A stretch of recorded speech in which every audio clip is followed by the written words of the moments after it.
اب دوسری آیت میں دیکھیے وہ چیزیں جو کہ پیٹھ پیچھے کی جاتی ہیں، تین چیزیں. یا ایھا الذین آمنوا اجتنبوا کثیرا من الظن، اے ایمان والو زیادہ ظن سے بچو. اور مراد یہاں پر کیا ہے؟ زیادہ سوء ظن سے بچو.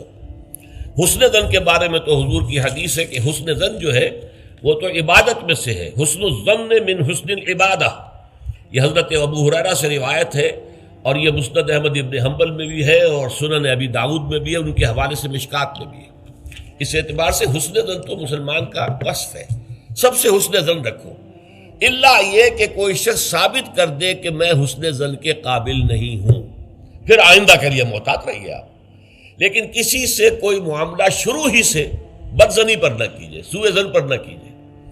مجھ سے کہا تھا ایک صاحب نے جو یہاں اس وقت یہاں کا جو کونسلیٹ ہے، امریکن کونسلیٹ، اس میں پولیٹیکل سیکریٹری تھے، وہ میرے پاس آئے تھے خلافت کے بارے میں معلوم کرنے کے لیے کہ یہ خلافت کا آپ نام لے رہے ہیں، اس سے مراد کیا ہے.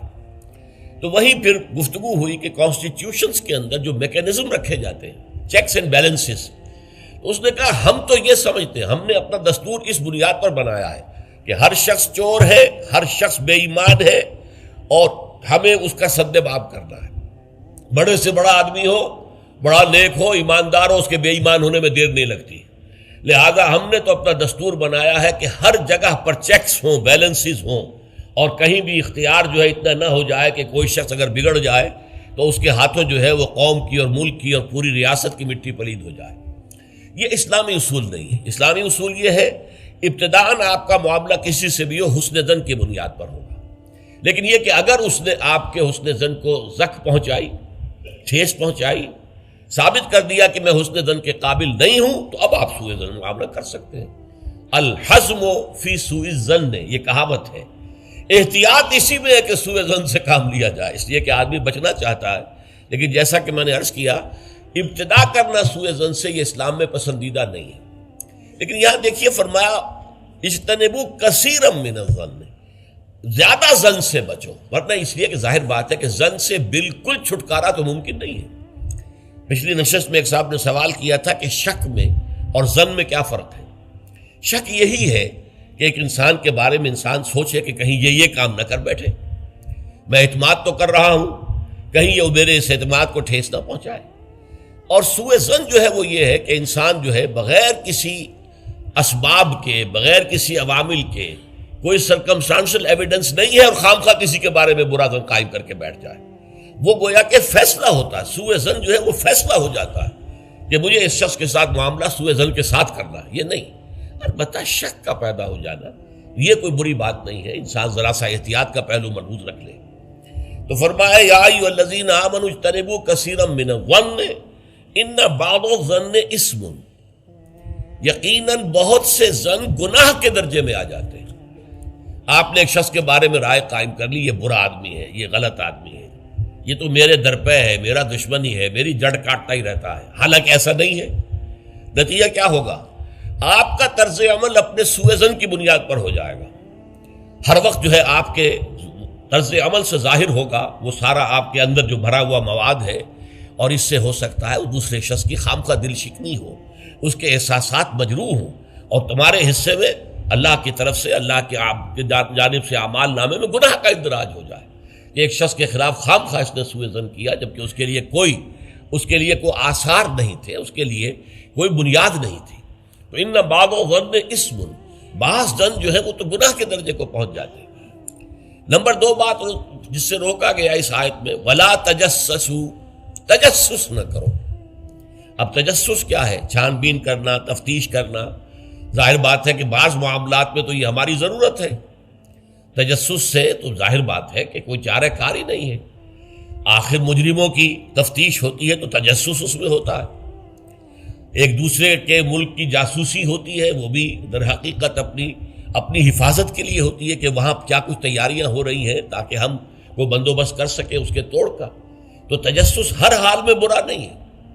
اسی طرح ایک بہت بڑا اخلاقی مسئلہ پیدا ہو گیا تھا جب جمع حدیث کا معاملہ شروع ہوا ہے. آپ کو معلوم ہے کہ حضور نے اپنے حیات طیبہ کے دوران تو احادیث کو لکھنے سے روک دیا تھا. آپ کا حکم تھا لا تکتبوا عنی الا القرآن، مجھ سے کوئی شے نہ لکھو سوائے قرآن کے، اس لیے کہ اندیشہ تھا کہ گڑبڑ نہ ہو جائے کہیں. جیسے کہ آپ کو معلوم ہے کہ انجیل میں حضرت مسیح کا کلام، حضرت مسیح کی سیرت اور انجیل جو حضرت مسیح پر نازل، سب گڑبڑ ہے آپس میں.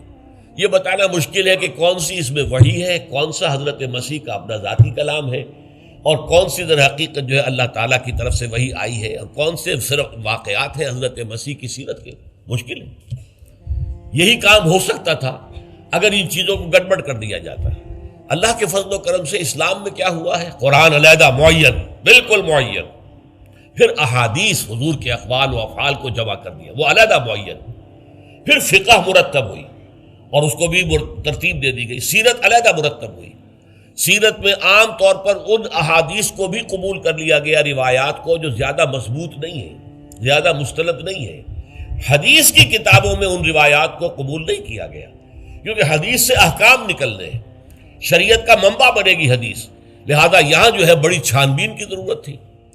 تو جب محدثین نے یہ چھان بین شروع کی راویوں کے بارے میں، فلاں شخص نے فلاں سے روایت کی، اب وہ جاتے تھے اور پتہ کرتے تھے ماحول میں اس شخص کا کردار کیسا ہے، اپنے ماحول میں اسے کیسے پہچانا جاتا ہے، ایک نیک اور شریف اور سچے انسان کی حیثیت سے یا جھوٹے اور دغاباز انسان کی حیثیت سے.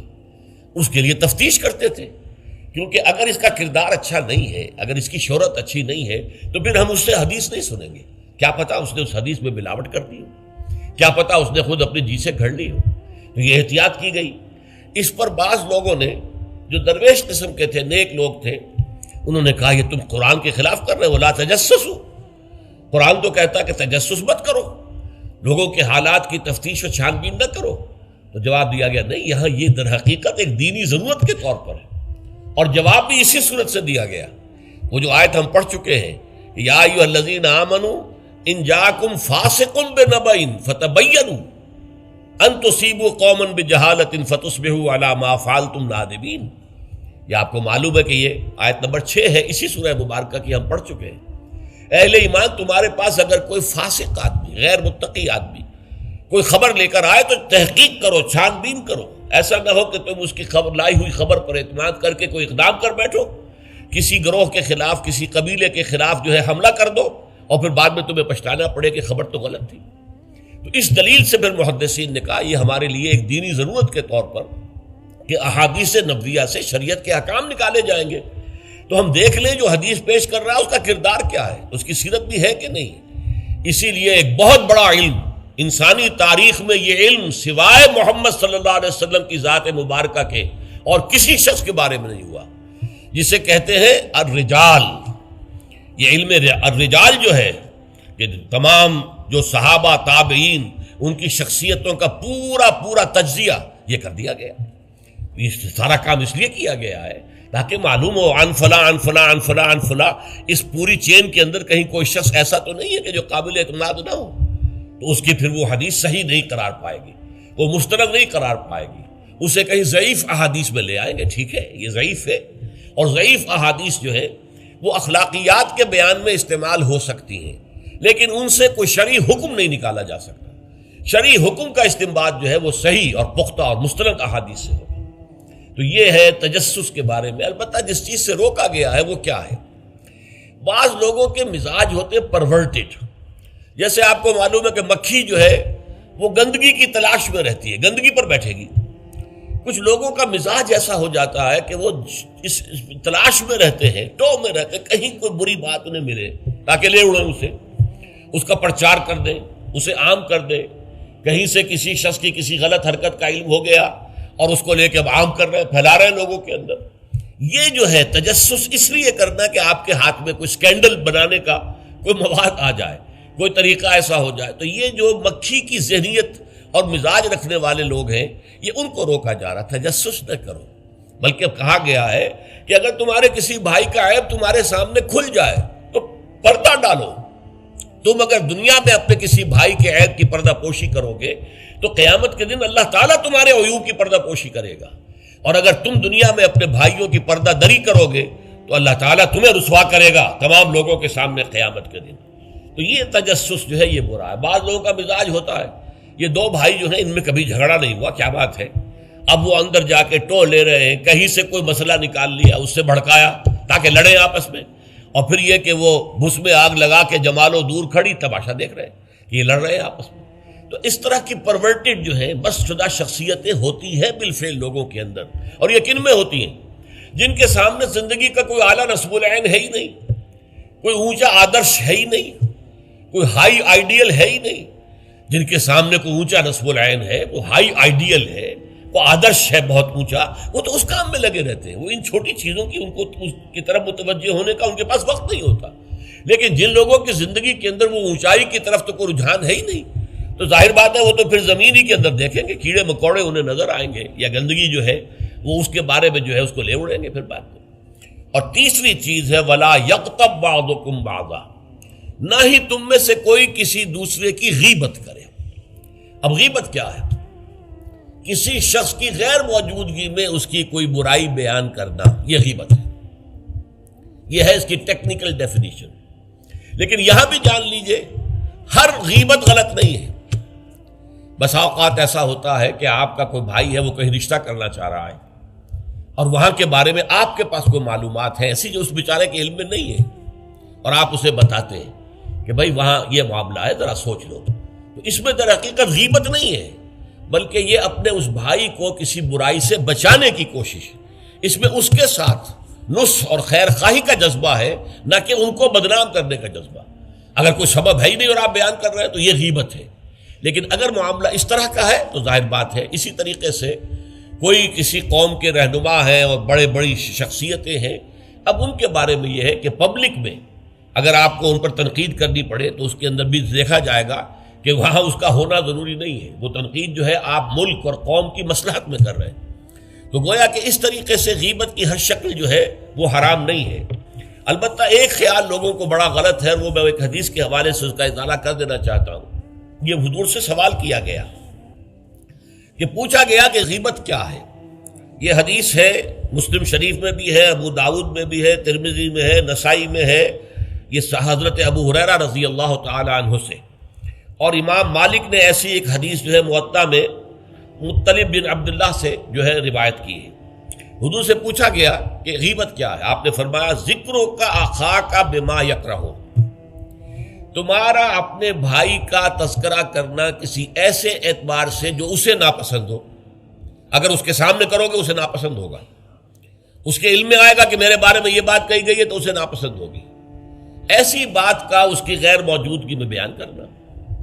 اب قیلا کہا گیا، سوال کیا گیا، افرأیتا کہ حضور آپ ذرا غور کیجئے، ان کان فی اخی ما اقول، اگر میرے بھائی میں وہ شے واقعتاً موجود ہے جو میں کہہ رہا ہوں تو کیا اس صورت میں بھی غیبت ہوگی؟ قال، فرمایا حضور نے، غور سے سنیے، ان کان فیہ ما تقول فقد اغتبت ہو، اگر تو اس میں وہ برائی ہے جو تم کہہ رہے تو تم نے غیبت کی، وَإِن لَمْ يَكُنْ فِيهِ، اور اگر نہیں ہے اس میں وہ شے اور تم پھر بھی کہہ رہے ہو ما تقول فقد بہتہ، تو تم نے اس پر بہتان لگایا ہے، یہ تو دوہرا جرم ہو گیا، اس میں کوئی خرابی نہیں ہے، برائی نہیں ہے اور آپ بیان کر رہے ہیں تو یہ تو بہتان ہے۔ البتہ کسی میں کوئی برائی ہے، خرابی ہے، نقص ہے، تو یہ در حقیقت جو ہے آپ کا اس کی غیر موجودگی میں بیان کرنا یہ غیبت ہے۔ تو اس اعتبار سے غیبت کی جو برائی ہے اس کو اچھی طرح سمجھ لیجئے، اور یہ ہمارے معاشرے کے اندر بہت پھیلی ہوئی ہے یہ شے، بلکہ یہ کہا جاتا ہے اور صحیح کہا جاتا ہے کہ وہ کئی کورسز کا ڈنر ہونے کے بعد جو ہے پھر جب گفتگویں ہوتی ہیں تو معلوم ہوتا ہے کہ سب سے زیادہ لذیذ ڈش جو ہے وہ ایک دوسرے کی غیبت ہے۔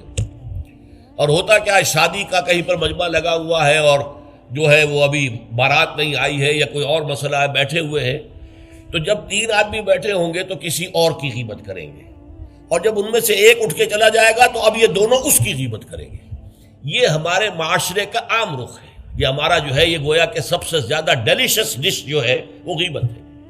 تو اس کے لیے شدت کے ساتھ روکا گیا، اور اس کے لیے جو پھر تمثیل دی گئی ہے، اَيُحِبُّ أَحَدُكُم مَّن يَأْكُلَ لَحْمَ أَخِيهِ مَيْتًا فَكَرِهْتُمُوهُ، کیا تم میں سے کوئی شخص اسے پسند کرے گا کہ وہ اپنے مردہ بھائی کا گوشت کھائے؟ تو اس پر تو تمہیں گھن آ گئی، تمہیں بہت برا لگا، کوئی شخص گوارا کرے گا کہ اپنے مردہ بھائی کا گوشت کھائے؟ لیکن سوچئے کہ ایسی تمثیل کیوں دی گئی؟ یہ اللہ کا کلام ہے بغیر کسی ربط کے، تمثیل اور تشبیہ جو ہوتی ہے کسی ربط کی بنیاد پر ہوتی ہے نا، ورنہ تشبیہ اور تمثیل کا فائدہ کیا ہوا؟ ربط کیا ہے؟ جیسے ایک مردہ اپنے دفاع پر کے قابل نہیں ہے، آپ ادھر سے بوٹی کاٹ لیجئے، ادھر سے بوٹی کاٹ لیجئے، پڑا مردہ ہے، آپ پوری اختیار کے ساتھ جہاں سے چاہیں اس کی بوٹی اڑا لیں۔ اگر وہ زندہ ہو تو وہ ہاتھ لگانے دے گا آپ کو جسم کے اپنے کسی حصے پر۔ بعین ہی یہ معاملہ ہے، آپ کا بھائی موجود نہیں ہے اور آپ اس کی عزت پر حملہ کر رہے ہیں، مانوی شخصیت پر حملہ ہے۔ اس جسم کی نسبت مانوی شخصیت زیادہ قیمتی ہے، زیادہ اہم ہے۔ آپ اس کی مانوی شخصیت پر، اس کی عزت پر حملہ کر رہے ہیں اور وہ قادر نہیں ہے دفاع کرنے پر۔ اگر وہ ہوتا اور بات کرتے، اور یہ چیز پسندیدہ ہے، اگر آپ پبلک کے اندر اس کے منہ پر کہیے بات تو معلوم ہوگا، بلکہ اس میں جو پسندیدہ ترین بات ہے وہ یہ ہے کہ کسی بھائی کا کوئی عیب ہے، علیحدگی میں جا کر بتاؤ، بھائی تمہارے اندر مجھے یہ نقص نظر آ رہا ہے، برا نہ ماننا، میں نے تمہاری اصلاح کے لیے کہا ہے، مجھے تم سے کوئی قد نہیں ہے، دشمنی نہیں ہے۔ یہ نہایت پسندیدہ بات ہے۔ اس کو کہا گیا المسلم و مرۃ المسلم، ایک مسلمان دوسرے مسلمان کے لیے آئینے کے مانند ہے۔ جیسے آپ آئینہ دیکھتے دیکھتے رہے یہاں کوئی داغ لگا ہوا ہے، دھبا لگا ہوا ہے، آپ اسے دھو دیتے ہیں، ہٹا دیتے ہیں۔ اسی طریقے سے ایک مسلمان کو اپنے مسلمان بھائی کے لیے آئینے کے مانند ہونا چاہیے کہ وہ اسے اس کی خرابیوں پر، اس کی برائیوں پر مطلع کر دے، لیکن یہ اطلاع جو ہے یہ ہوگی خلوص کی بنیاد پر، خیر خواہی کی بنیاد پر، اسے ذلیل کرنے کے لیے نہیں، اسے بدنام کرنے کے لیے نہیں، بلکہ یہ کہ اس کے سامنے علیحدگی میں، تنہائی میں بات کی جا رہی ہے۔ البتہ اس کی غیر موجودگی میں بات کی جائے وہ غیبت ہے، اور وہ بالکل صحیح تمثیل ہے جو قرآن نے استعمال کی ہے، صحیح ترین تمثیل ہے۔ اَيُحِبُّ أَحَدُكُمْ أَن يَأْكُلَ لَحْمَ أَخِيهِ مَيْتًا فَكَرِهْتُمُوهُ، کیا تم میں سے کوئی شخص پسند کرے گا اپنے مردہ بھائی کا گوشت کھائے؟ بالکل اسی طریقے سے وہ تمہارا بھائی جو محفل میں نہیں ہے، وہ اپنی عزت کے دفاع پر قادر نہیں ہے۔ اگر وہ ہوتا تو کہتا بھائی آپ غلط کہہ رہے ہیں، آپ کو مغالطہ ہوا ہے، بات یوں نہیں تھی، یوں تھی، کوئی ایکسپلین کرتا، کوئی اپنا دفاع کرتا، کوئی اپنی شخصیت کا، اپنی عزت کا تحفظ کرتا، لیکن وہاں نہیں ہے وہ تو اپنے تحفظ پر قادر نہیں ہے۔ لہذا یہ غیبت در حقیقت مانوی سطح پر وہی شے ہے جو مادی سطح پر کسی مردہ بھائی کا گوشت کھانا ہے۔ فَكَرِهْتُمُوهُ، یہ تو تمہیں بہت برا لگا یہ بات۔ بلکہ اکثر لوگ کہیں گے کہ ایسی مثالیں جو ہیں، کیا ماذا اراد اللہ بہذا مسئلہ، ایسی تمثیل دینا، کہیں گدھے کی تمثیل دی گئی ہے قرآن مجید میں، وہ یہودی جن کے اوپر تورات کا تو بار تو لدا ہوا ہے، تورات پر عمل نہیں کرتے، تو ان کی مثال کیا ہے؟ کمثل الحمار یحمل اسفارا، وہ تو ایسے ہے جیسے کہ گدھا ہے، اس کی پیٹھ کے اوپر کتابوں کے انبار لگے ہوئے ہیں، گٹھری باندھ کر جو ہے مکالمات افلاطون لکھی ہوئی ہے، یا انسائکلوپیڈیا برٹانیکا کی گٹھری باندھ کے رکھ دی گئی ہے، اسے کیا فائدہ؟ اسی طرح سورہ اعراف میں کتے کی مثال دی گئی ہے، کہیں مچھر کی مثال دی گئی ہے، کہیں بکری کی مثال دی گئی ہے۔ تو مثالیں جو ہوتی ہیں وہ مانوی ربط کے اعتبار سے ہوتی ہیں، یہ نہیں دیکھا جاتا کس چیز کی مثال دی جا رہی ہے، جس چیز کے لیے مثال دی جا رہی ہے، مشبہ لہو اور مشبہ بہی، کس چیز کے ساتھ تشبیہ دی جا رہی ہے، کس لیے دی جا رہی ہے۔ اَيُحِبُّ أَحَدُكُمْ أَن يَأْكُلَ لَحْمَ أَخِيهِ مَيْتًا فَكَرِهْتُمُوهُ وَاتَّقُوا اللَّهَ، اللہ کا تقوی اختیار کرو، اس لیے کہ سارے احکام کی روح جو ہے وہ تقوی ہے۔ احکام دھرے رہ جائیں گے، رکھے رہ جائیں گے، کتابوں میں لکھے رہ جائیں گے، اگر اپنے اندر تقوی نہیں ہے، برائی سے بچنے کا ارادہ نہیں ہے، اللہ کے عذاب سے بچنے کا مستقل پختہ مصمم ارادہ نہیں ہے، تو کوئی فائدہ نہیں ان چیزوں کا، بھینس کے آگے بین بجانا ہو جائے گا۔ واتقوا اللہ ان اللہ تواب الرحیم، اللہ کا تقوی اختیار کرو، اور دیکھو اللہ بہت توبہ کا قبول کرنے والا ہے اور بہت رحم فرمانے والا ہے۔ تو دیکھو اگر تمہارے سے یہ خطائیں ہو رہی ہیں، تمہاری شخصیت کے اندر اگر یہ خرابیاں ہیں، تم ان برائیوں کے عادی ہو، تو ان سے اپنے آپ کو پاک کرو، صاف کرو، توبہ کرو، اور اس میں امید دلا دی کہ اللہ تعالیٰ بہت توبہ کو قبول فرمانے والا اور رحم فرمانے والا ہے۔